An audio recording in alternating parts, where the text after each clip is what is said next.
যারা হার পক্ষে ভোট দিবে না ধরে নিতে হবে এরা দুর্নীতিবাজের পক্ষে। যারা হার পক্ষে ভোট দিবে না ধরে নিতে হবে এরা চাঁদাবাজের পক্ষে।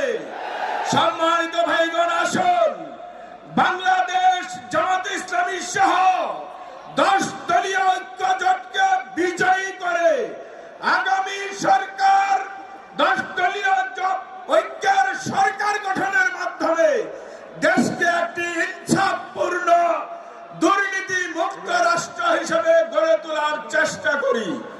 এজন্য আমাদেরকে আজকে থেকেই, এখন থেকেই মাঠে ময়দানে প্রতিটি জনগণের কাছে যেতে হবে, হার পক্ষে ভোট আদায় করতে হবে, দাড়িপাল্লার পক্ষে ভোট আদায় করতে হবে, শাপলা কলির পক্ষে ভোট আদায় করার চেষ্টা করতে হবে।